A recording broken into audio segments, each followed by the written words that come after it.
Мысалы мен бір турник туралы айтамын да, турникті айтайықшы, мысалы турник әр үйде бар. Оған коньки керек емес, қымбат форма керек емес. Коньки керек емес. Ешнәрсе керек емес. Адам керек тек. Адам керек, күн шықса болды да. Темір керек. Екеуі шыға ғой, екі қолы бар ғой, бүйтсе болды ғой. Қолы Г-образно болса болды. Сөйтіп $1 миллион қойып. $1 миллион Қазақстан бойынша турниктен кім көп тартылады? Қазақстанда алғаш рет турникке тартылу бойынша республикалық Тартыл Фест спорт фестивалі басталады.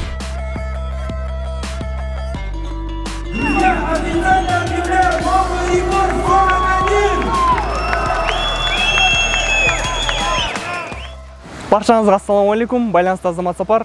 Достар, арнада біраздан видео болған жоқ. Негізгі жұмысым тек блогерлік болмағандықтан түсініспен қарайсыздар деген үміттемін. Сол үшін осы аралықта болған жаңалықтарға шолу болады. Бүгінгі блог қызықты болатынына сенімдімін және соңына дейін тамашалауыңызды сұраймын. Рахмет. Актуал жаңалықтан бастайық. Тартыл Фест. Осы жоба басталғаннан Инстаграмда маған көбісі жіберіп қатыс деп жазып жатты. Хотя ол жоба туралы мен алғашқылардың бірі болып білдім. Мамыр айында осы жоба бойынша Алматыға Нұрлан ағамен кездесуге келген болатынмын. Және сол кезде біз жобаның алғышарттарын жазып ұсындық. Сосын маусым айында стритлифтингтен әлем чемпионатында бақ сынадым. Жарыс басында Мәскеу қаласында өту керек болған. Кейіннен соғыс санкциялар өту орындарын өзгертті. Өз елімізде және Нидерландта өтетін болды. Бір уақытта нәтижелері ортақ болды. Мен Орал қаласына бардым. Нидерландыға басқа да мемлекеттерден қатысты. 3 категория бойынша бақ сынадым. Қостырық брусья 140 кг, МСМК нормативін орындадым. Бірінші күні классикаға қатыстым. Ол турник және брусьяда қосымша максималды салмақ көтеру. Турникте біраз қателіктер болды.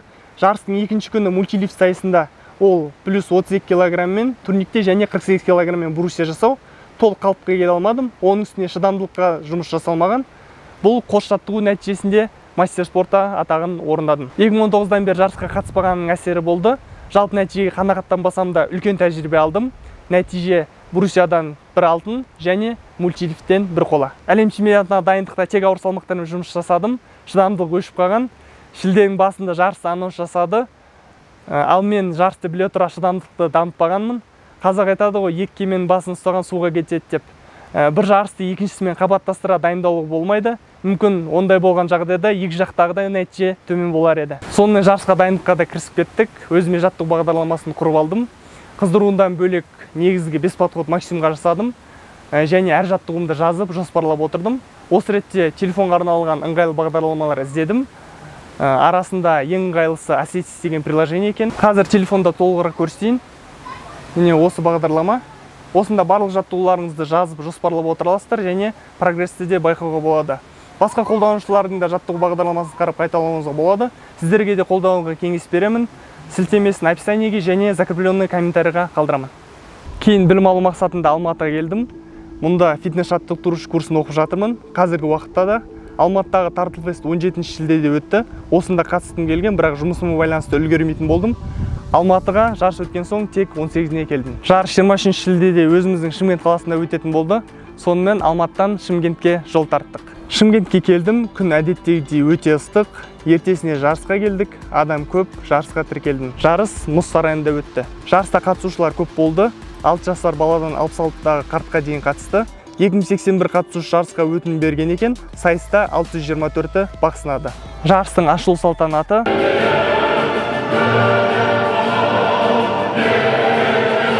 Шымкент қаласында сайтқа тіркелу жағынан, қатысушылардың жағынан Шымкент алға шыққан рекорд жаңартып жатыр. 2000 адам сайтқа тіркелді. Арнайы міне сахнаның көрінде Айдын Жақыповтың өзі мастер-класс.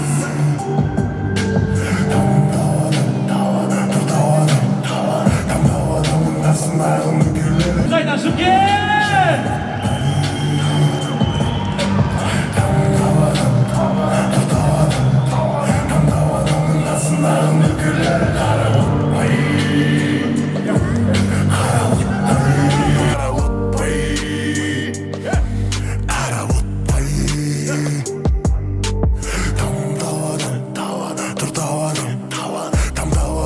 Арасындағы нөкерлері қара оттай жаңа ноқтай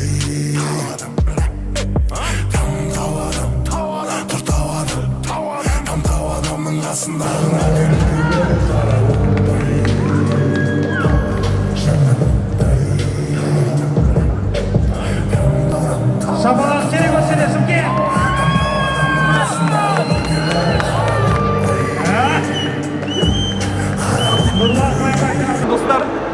жерге келдік. Қарап отырғандарыңыздай қатысушы өте көп. Жалпы сәлден соң қыздырып бастаймын. Жалпы мен салмағымда 35-40 деген нәтиже көрсеткендер бар. Сол үшін барымыз салар боламыз. Алмаған сәттілік.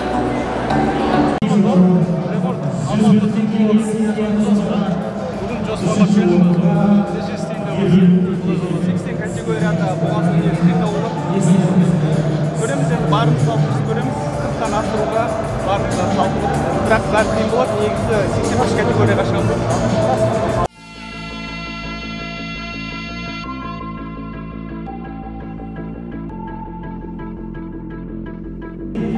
Біле аласыздар деген сөз.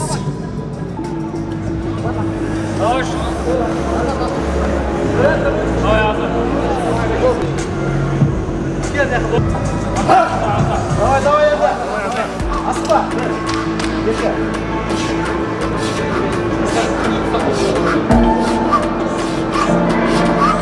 Хорош, Азат.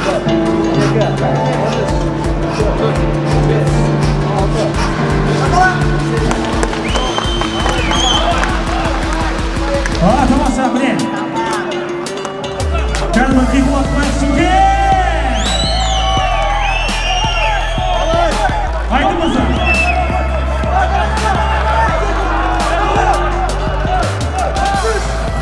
Қайда Шымке!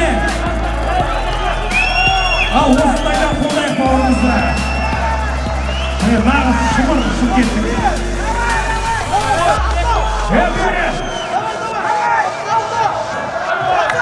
Фото-видео қайдасына тарихесі!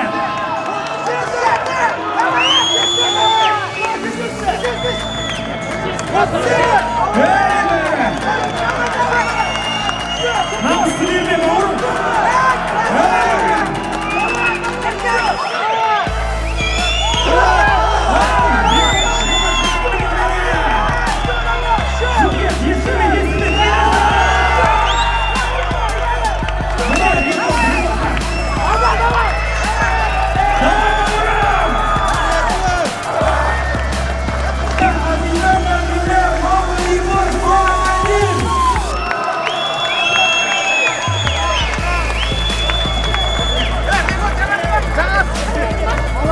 Новый рекорд 41 подтягивание, друзья! В первую очередь я хочу поблагодарить. Посмотри, какая поддержка сегодня была. Шымкент, еще раз рахмет за такую поддержку. На самом деле это важно, когда все поддерживают. Что бы ты хотел вот тем людям, которые тебя поддержали, конечно, чтобы пожелать всем нашим последующим участникам, которые будут пытаться составить рекорд в следующих наших городах. Ассалаумағалейкум баршаңызға. Үлкен рахмет қолдауларыңызға, сіздердің қолдауларыңыздың ғана арқасында осы рекордты бұздым деп ойлаймын. Алдағы уақытта Астанада да рекорд қоюға тырысамын және әлемдік деңгейде жалпы өз еліміздің намысын қорғауға атсалысатын боламын. Рахмет баршаңызға.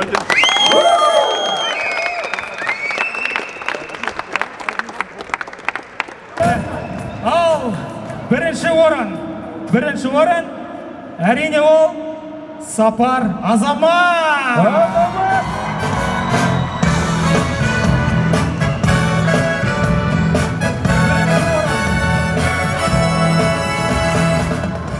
Жаңа рекорд жаңартқан жігіт, танып тұрсыздар ма? 41 рет артылған. Да, друзья, я напоминаю, что сегодня в Шымкенте был зафиксирован новый рекорд, который поставил Азамат. 41 подтягивание. Друзья, давайте все вместе поздравим. Я думаю, это общая победа. Естелікке суретке түсейік, келіңіздер. Бүгінгі жеңімпаздармен стритлифтинг бойынша әлем чемпионы атанған Азамат Сапар бауырымыз болатын. Осыдан бір ай бұрын. Бірақ өкінішке орай сол бауырымыз кішкене елеусіз қалып кетті деген көкірегімізде бір кішкене болған өкініш бар еді. Бірақ бүгін Нұрекеңе рахмет. Осында ел аралап жастарымызды салауатты өмір салтын қалыптастыруға шақырып жатқан жайын көріп, осы сәтті пайдаланып, біз осы Азамат Сапар бауырымызды арнайы марапаттағымыз келіп отыр. Оған ең бірінші қазақтың шапаны алып келсеңіздер, Елжан бренд. Азаматтың иығына арнайы міне Асқат ағасының атынан иығына шапан, дуғыл қошемет. Құрмет болсыншы, міне азаматтың міне батырлығын, ерлігін, еңбегін елеп жатқан мына ел ағалары. Қандай тамаша міне. Туған бауырдай көріп.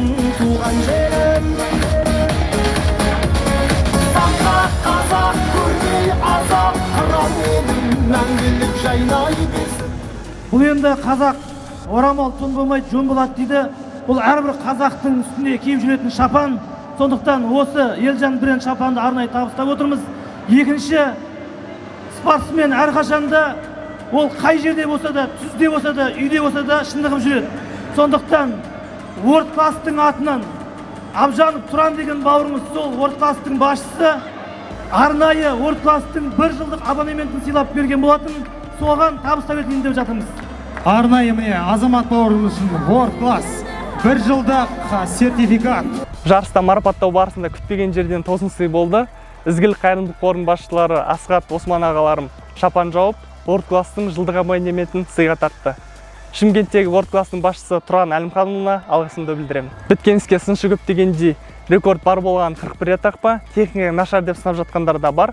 Жалпы техникаға басқа қатысушылармен салыстырмалы түрде қараған дұрыс, ал ол тұрғыда менікі аса жаман емес.